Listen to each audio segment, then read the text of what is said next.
Alors bonjour et bienvenue une fois de plus sur cette petite chaîne de digression musicale. Je vous remercie chaleureusement pour les interactions auxquelles vous avez participé lors de ma dernière vidéo dédiée à la pop progressive française. Beaucoup d'entre vous ont participé, ont écrit plein de commentaires. C'était vraiment super de lire vos réactions. Même si parfois il y a des gens qui ont pris le mot progressif à la lettre.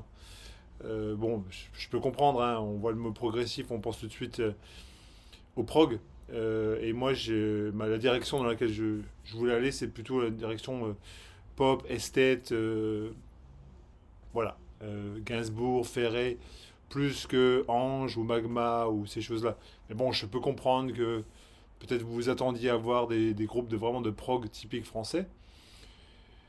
Si c'est ce que vous voulez que je fasse, un de ces jours, je peux sortir quelques albums de prog français, mais j'en ai pas une tonne dans ma collection non plus. Peut-être un de ces jours. Qui sait, j'ai plus de rock progressif électronique français que de prog à proprement dit. Mais si ça vous intéresse, hein, je peux vous en faire une petite vidéo. Aujourd'hui, le sujet, c'est une espèce de suite à la vidéo que j'ai faite la semaine dernière. Et j'ai expliqué que j'avais pas beaucoup mentionné de femmes. Et ça me chagrine un peu parce qu'il y a beaucoup de très grandes chanteuses, musiciennes françaises que j'aurais voulu, voilà, inclure dans cette liste que j'ai faite, mais mes choix, ça concordait pas, on va dire. Et puis bon, je me suis dit, pourquoi ne pas dédier une vidéo entière à ce pan de notre pop française. Et je veux élargir le champ ici à pas seulement de la pop progressive, on va dire, mais plutôt de la pop en général, de la chanson, de la pop. Parce que, voilà, je veux essayer de vous concocter ici un petit itinéraire de la chanson française féminine de à peu près la fin des années 60 aux années 2000. Voilà, c'est ma perspective à moi, ma perception à moi. J'espère que ça va vous plaire. Alors je voudrais commencer avec une grande dame de la chanson française que j'ai pas pu caser dans la dernière vidéo parce que souvent sa musique tire trop sur le free jazz et pas assez sur ce côté pop. Moi je faisais une vidéo de, de chanteurs, chanteuses avec l'étiquette pop et là on est vraiment sur le côté chanson. Et je vous parle de Colette Mani, grande chanteuse engagée, qui, enfin, dans l'esprit collectif français, est pas quelqu'un qui est forcément très connu hein, non plus. Donc c'est son quatrième album qui est sorti sur le Chant du Monde. Alors ça, c'est vraiment la quintessence du Chant du Monde, hein. Colette Mani, c'est des chants engagés, rageux. Elle défend les opprimés, elle parle de Cuba. Elle utilise des textes de Victor Hugo, mais vraiment, elle est complètement dans le moule de ce qu'on attend du chant du monde, de ce fabuleux label français qui a sorti tant de chants de révolution en fait. Là, elle est accompagnée d'un groupe un peu jazzy, il y a Bob Guérin à la basse, il y a un peu de vibraphone, tout ça, mais en fait, ça reste chanson à texte. Et c'est pour ça que j'ai sélectionné cet album plutôt que Feu et rythme ou Répression ou Visage Village que j'ai dans mes étagères, évidemment. Mais oui, j'aurais pu les inclure aussi, mais je pense que cet album, il est magnifique. Alors, Colette Mani, elle a commencé comme secrétaire à l'OECD à Paris. Et puis, elle s'est vite prise d'affection pour des grandes chanteuses de blues et de soul américaines, dont Ella Fitzgerald. Et c'est là qu'elle a trouvé sa voie dans cet univers un peu Black Panthers, défense des droits des Noirs aux États-Unis. Enfin, et c'est ancré là-dedans beaucoup plus profondément dans les albums suivants. Mais cet album-là, il reste quand même. Voilà, c'est quand même de la chanson à texte. Et je voulais l'inclure et je voulais parler de Colette Mani. Et une deuxième artiste que j'aurais vraiment voulu inclure dans cette première vidéo, c'était Catherine Ribeiro. Alors j'ai tous les albums de Ribeiro. J'en ai quatre qui sont derrière moi là, mais j'en ai d'autres, hein. Et là, c'est son tout premier album sous le nom Catherine Ribeiro plus 2 bis, avant que ça devienne Catherine Ribeiro et Alpes, avec son compagnon Pascal Moulet, qui à l'époque n'inventait pas encore ses propres instruments. Là, il joue que des instruments qui existent vraiment. Alors là, on est plutôt dans le côté avant folk, folk psychédélique. On est Cet album, c'est un espèce de cousin de Tim Buckley, de Nico, d'albums comme. Il y a ce côté un peu Velvet Underground, hein, moi je trouve cette musique, il y a ce côté un peu. Voilà. Mais pas de façon rock, quoi, de façon folk, un peu déjantée, mais c'est de la chanson à texte aussi. Je vous invite à écouter l'effet Carabosse, qui a un texte sublime, moi je trouve. Et voilà, Catherine Ribeiro, d'origine portugaise, récemment décédée malheureusement. Mais dans tous les albums valent la peine d'être visités et revisités. Je vous encourage à écouter Paix, par exemple, qui est magnifique, ou Âme debout, qui sont peut-être les deux meilleurs albums de Ribeiro. Mais moi, sur le côté pop chanson, d'ailleurs, peut-être que j'ai été un peu influencé par le pop free là, qui est sur le côté. Mais voilà, c'est magnifique. Et puis plus tard, les albums comme Liberté, vraiment, vraiment, vraiment magnifique. Et puis très, très rageux, très, très, très engagé, comme Colette m'a dit. Alors, s'il fallait nommer un maître étalon de la pop française de cette époque-là, quelque chose qui est un peu le baromètre, je pense que la question, ce serait peut-être cet album-là. Un album qui a des couleurs, des sonorités brésiliennes, parce que, enfin, à cause de sa collaboration évidemment avec Tuca, un musicien brésilien. Et là, on est dans une pop française élégante, impeccable, voilà, intemporelle, on va dire, quasiment.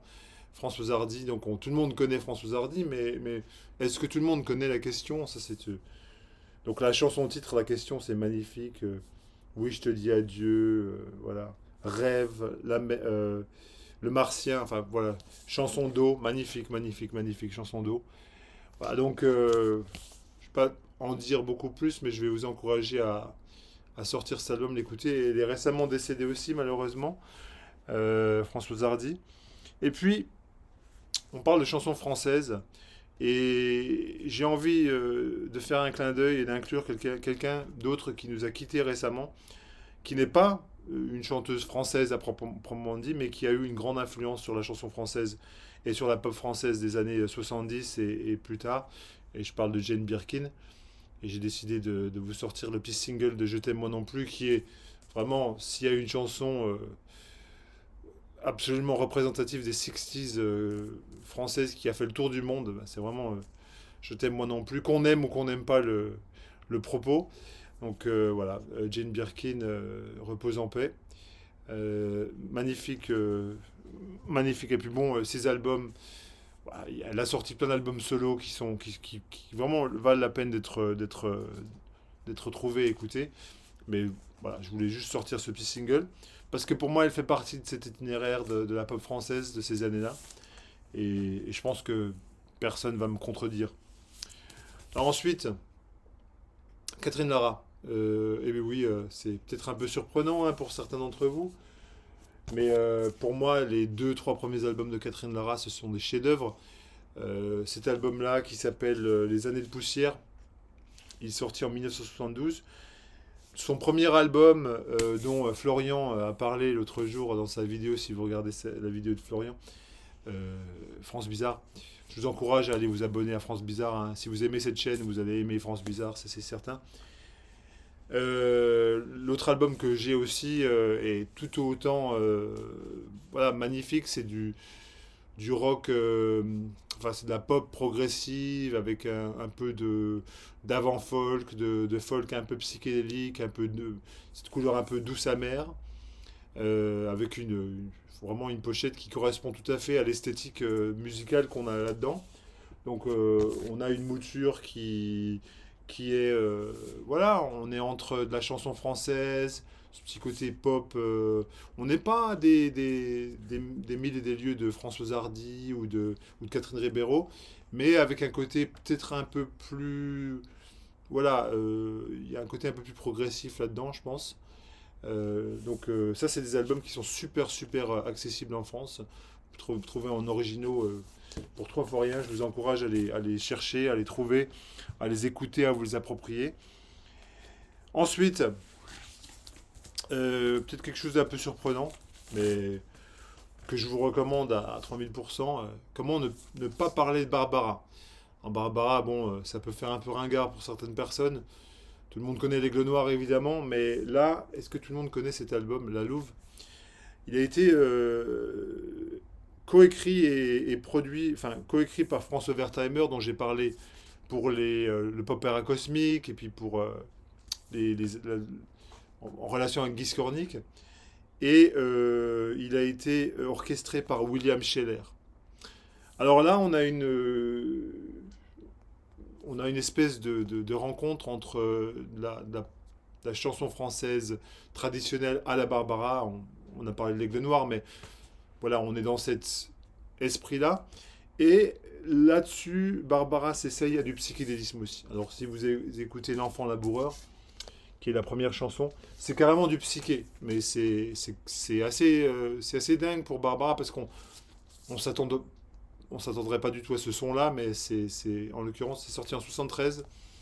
Donc voilà, une petite recommandation de ma part. Ensuite, je l'ai abordé la semaine dernière, mais si on parle de Colette Mani, de Catherine Ribeiro, on est obligé de mentionner la grande Brigitte Fontaine une fois de plus. Mon album préféré de Brigitte Fontaine, certainement, c'est L'Incendie. Alors bon, comme à la radio, j'aime beaucoup aussi, mais pour moi, j'avais envie de vous parler un peu de cet album-là. Areski, Brigitte Fontaine, L'Incendie. Moi, je trouve que pour le coup, il y a eu une simplicité enfin, absolument dévastatrice. Je vais dire tonitruante, mais c'est pas le mot que je cherchais. Dans le sens où là, on a des instruments qui sont voilà, des guitares classiques, guitares sèches, quelques percussions, mais il n'y a pas grand-chose pour étoffer la musique. Il y a leur voix, il y a un petit air de guitare derrière, et pourtant ils remplissent l'espace. C'est un truc de dingue pour moi. Moi, je trouve que ce que font RSK et Brigitte Fontaine, c'est du folk plus. C'est-à-dire qu'ils sont dans une recherche esthétique qui les mène à utiliser des influences diverses. Parce que, bon, ben, avec RSK, évidemment, on a des influences un peu nord-africaines qui se mêlent à la musique. Mais Fontaine, elle a ce sens mélodique qui est impeccable. Et il y a ces paroles qui sont tellement, enfin, c'est tellement savant et recherché, c'est de la poésie pure. Moi, je pense que l'incendie, c'est vraiment le meilleur truc qu'ils aient fait ensemble. Bon, ça, c'est mon. Puis, il y a des morceaux, le 6 septembre, par exemple. Il pleut sur la gare. Moi, j'adore quand il dit. C'est quoi euh, une petite belote, un petit tiercé, des mamies radotent devant la télé. Enfin, je trouve que ça capture tout à fait l'esprit de Fontaine-Areski. C'est un esprit un peu ludique avec les mots qui. Alors voilà. Bon, je continue avec quelqu'un qui est, je pense, qui n'est pas connu de la majorité. Et je vous parle de Laurence Vanet. Là, je l'ai en réédition pour le coup parce que ce sont des albums qui sont très difficiles à trouver en originaux.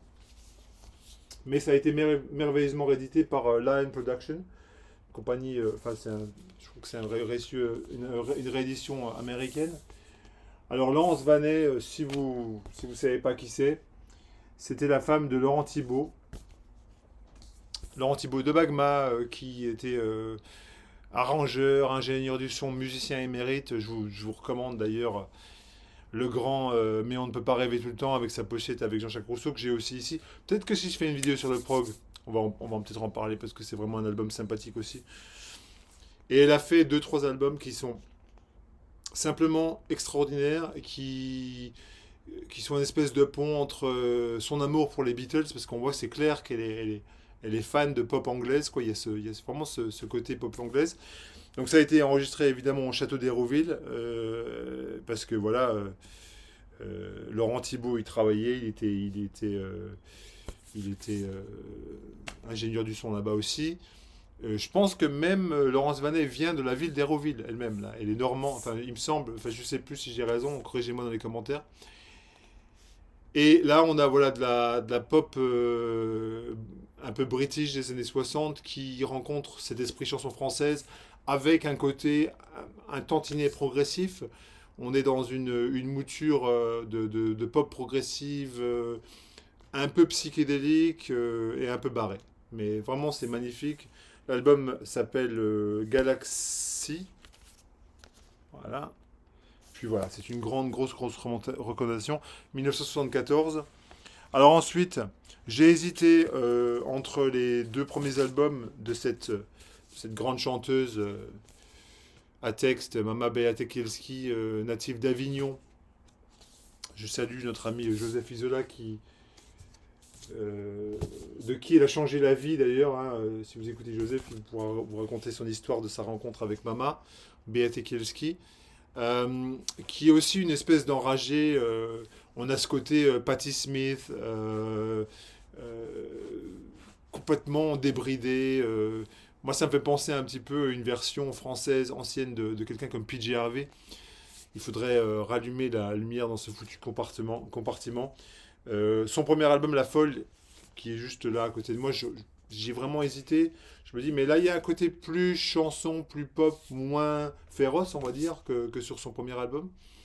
Donc voilà, si vous voulez un côté plus chanson, plus pop, celui-ci est magnifique. Mais on reste quand même dans une espèce de pop rock, oui, assez débridé. Hein, c'est pas farouche du tout, quoi. Ok. Alors là, j'ai un peu un trio de musiciennes qui, vocalement, se ressemblent un petit peu.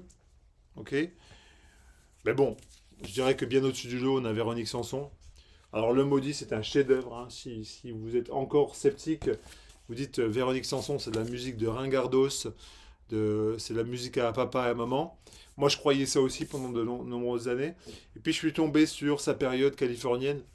Donc, elle était effectivement mariée avec Steven Stills de Crosby, Stills Nash, aussi qui faisait partie de Buffalo Springfield au début. Et elle a vécu en Californie, elle a été imprégnée, imbibée de cette musique country rock américaine. Et elle a fait un disque qui oscille entre le country funk, la country soul, la chanson pop un peu orchestrée avec des trucs, avec des sonorités un peu funky, un peu brésiliennes. La chanson qui ouvre ce truc, Alia Souza, c'est vraiment. On se croirait au Brésil, quoi. C'est une claque, quoi. Le Maudit, la chanson titre, la musique s'en va. Christopher, qui est dédié à son fils d'ailleurs. Magnifique, c'est un album, c'est juste. Et puis le cast, enfin l'équipe là qu'on a avec Joe Lala à la percussion, Harvey Mason à la batterie. Son mari Steven Seals, Lance Clark qui a joué sur des milliers et milliers de disques. Enfin, franchement, c'est un disque que vous pourrez trouver en France n'importe où et il est magnifique. Il tue. Dans la même lignée un peu sansonesque, on va dire, je mettrais Isabelle Mayero. Parce que c'est un peu. Au niveau vocal, il y a un peu de ça. Donc je fais un grand bonjour à notre ami Dish hein, qui adore ce disque. Moi aussi j'adore. J'ai les 3 ou 4 premiers albums d'Isabelle Mayero. Ils sont super faciles à trouver en France, super accessibles, super abordables. C'est jamais plus de 5-10 € la pièce. Vous avez quelque chose qui ressemble un peu à du yacht rock. C'est-à-dire, on a ce côté un peu Steely Dan, mais vocal féminin. Si vous écoutez Orange Bleu, par exemple, vous saurez de quoi je parle. Il y a ce côté un peu funky. C'est de la musique, c'est de la chanson française, pop, mais il y a vraiment un côté sautillant. C'est de la pop un peu sautillante.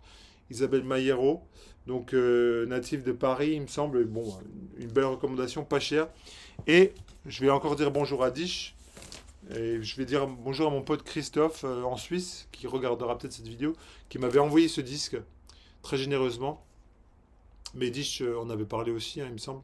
Geneviève Paris. Donc on est un peu dans la même lignée que Isabelle Mayero. Et d'ailleurs, quand on regarde les deux disques, on voyait bien qu'à l'époque, il y avait quand même une direction artistique.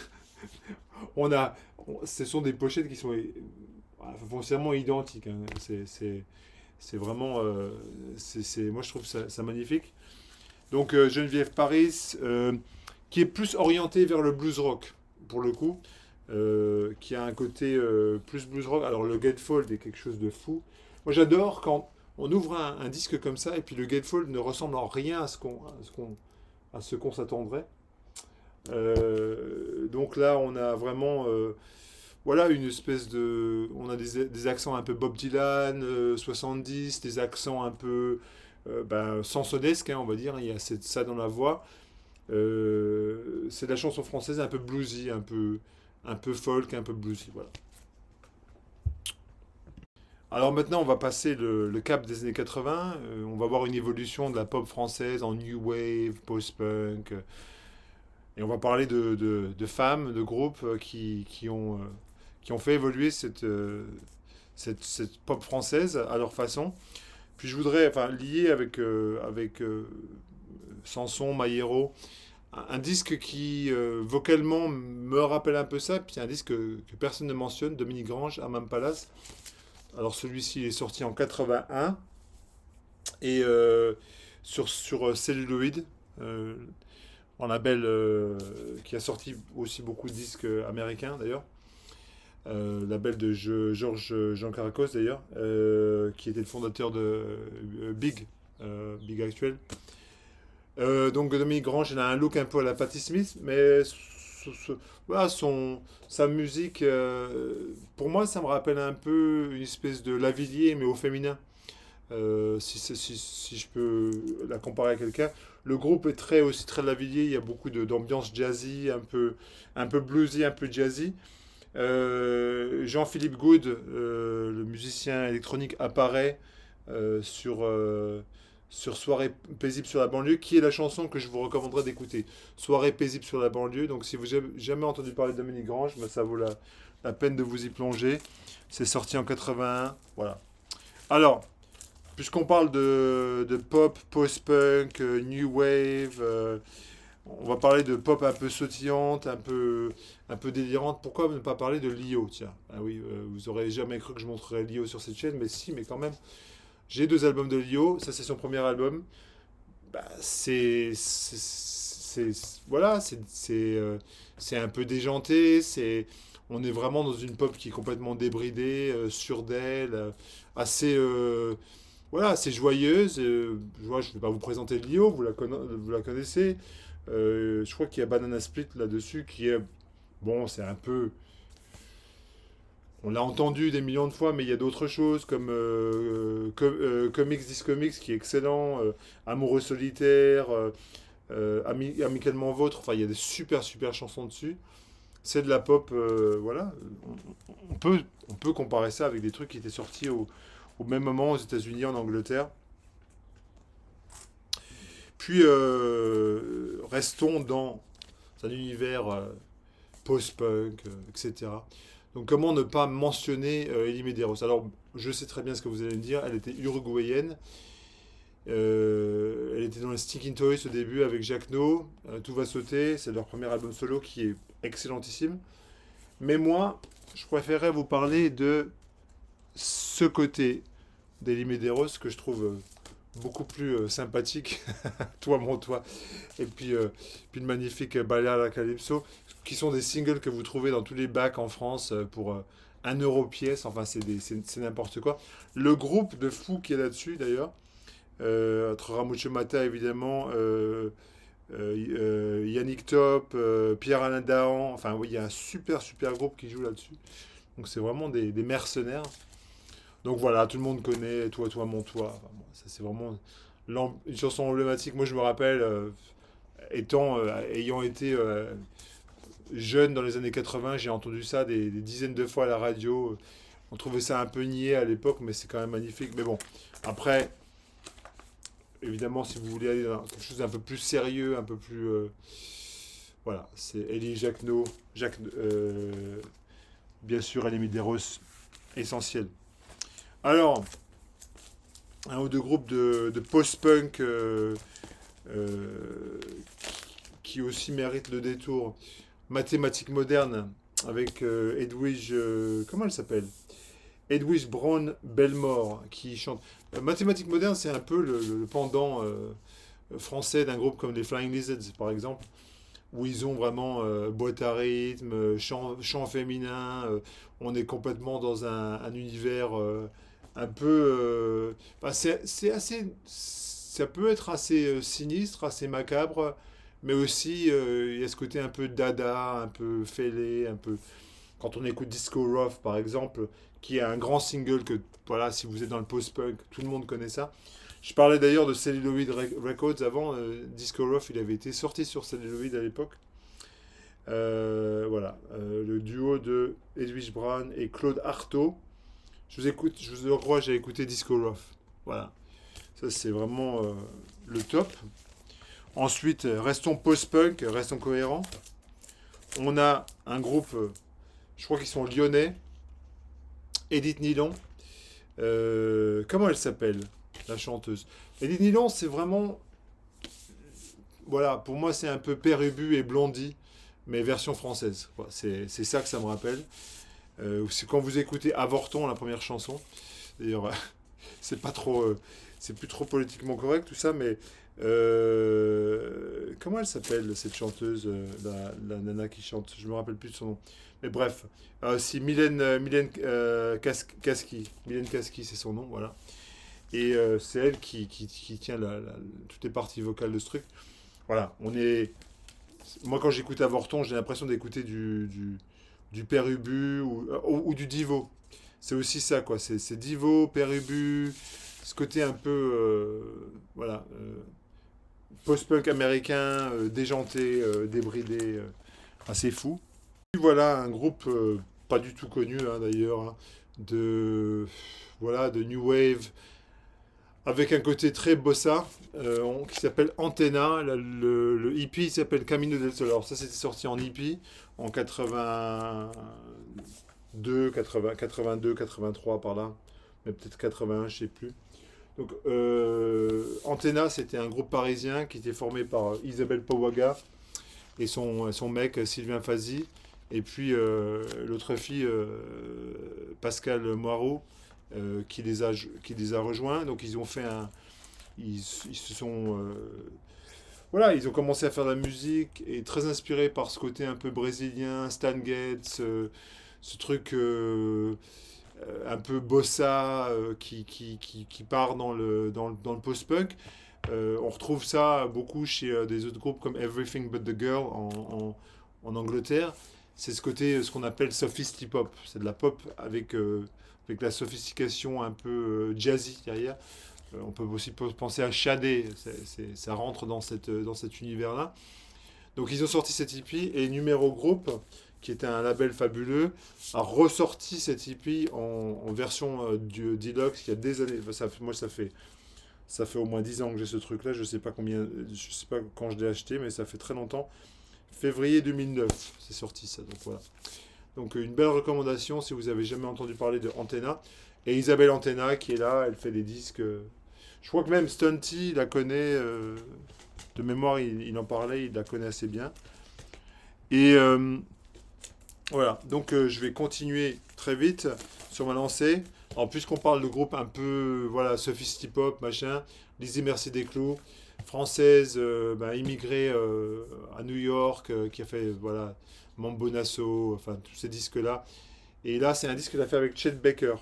Mais c'est un disque magnifique que vous pouvez trouver par... Ça, c'est un disque qui est trouvable en France pour 3 fois rien. En fait, c'est pas un disque qui est très cher d'habitude. Avec Chet Baker à la trompette. Alors là, elle chante en anglais, hein, pour le coup, elle chante pas en français, mais elle est française. Elle était mariée avec Michel Esteban, il me semble, qui avait fondé 99 Records aux États-Unis. Voilà, c'est un très très bel album de pop. Si vous aimez Shadé, encore une fois, là, on est vraiment dans cet univers-là. One for the Soul, c'est sorti en 86 ou quelque chose comme ça, 86 il me semble. Voilà.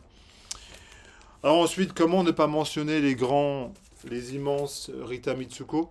Et pareil que pour... alors ça, c'est vraiment leur meilleur album, hein. Puis je pense qu'il n'y a pas d'argument, hein, avec Andy, les histoires d'amour, enfin voilà, c'est comme ça. Enfin, il y a plein de il y a plein de gros hits là-dessus. Voilà, produit par Tony Visconti, 86, pardon. Voilà, un magnifique album. Mais moi, quand je pense au Rita Mitsuko, je pense directement à ça. Masia Baila, qui est vraiment un des hits emblématiques des années 80 en France. Moi, je me rappelle clairement avoir entendu ça à la radio des centaines de fois, quoi. Sans vraiment comprendre le truc, mais il faut rendre à César ce qui appartient à César. Catherine Ringer, c'est quand même une icône de la pop française.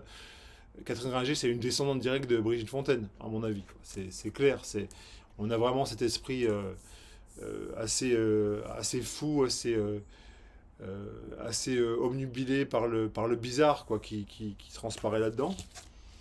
Voilà. Et puis, je vais finir avec quelques disques un tantinet plus modernes, hein. Je ne sais pas si je me suis étalé un peu trop longtemps.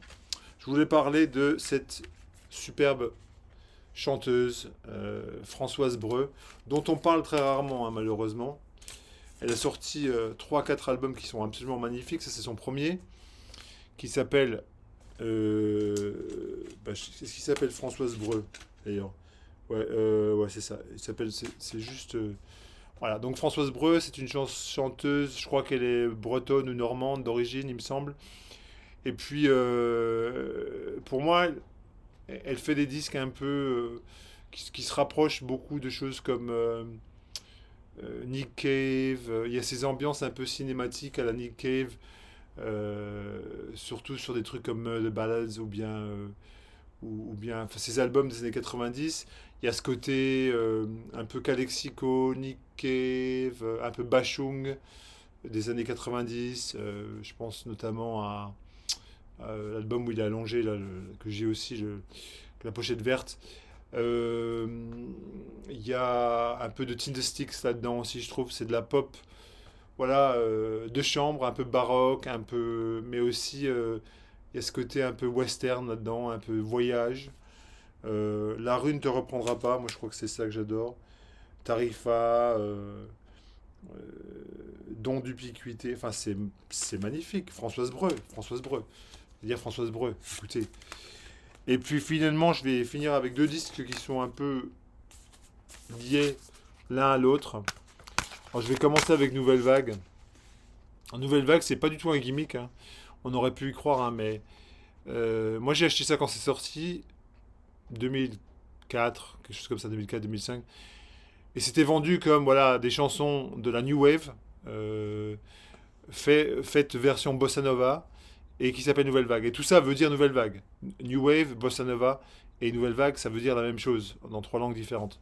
Donc c'est un concept qui, intellectuellement, peut être pris comme un peu de la branlette, ou bien ça marche. Et là, pour le coup, ça marche, parce que c'est des chansons de New Wave qui sont super bien choisies.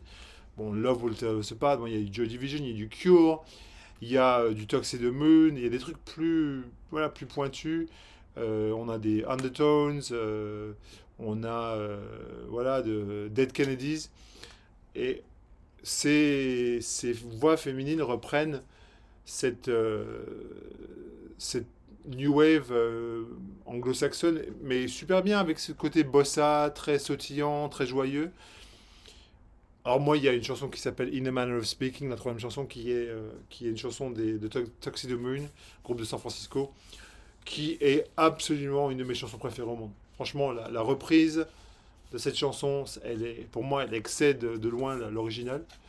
Donc Nouvelle Vague. Et dans Nouvelle Vague, il y avait donc Camille. Et cet album, c'était un peu un truc gimmicky à l'époque. C'était Camille qui chantait des chansons, mais tout est fait à la voix. Donc il n'y a pas d'instrument, il n'y a pas de guitare, de piano. C'est elle qui chante toutes les parties vocales et elle est dans cet album. Elle est dans Nouvelle Vague.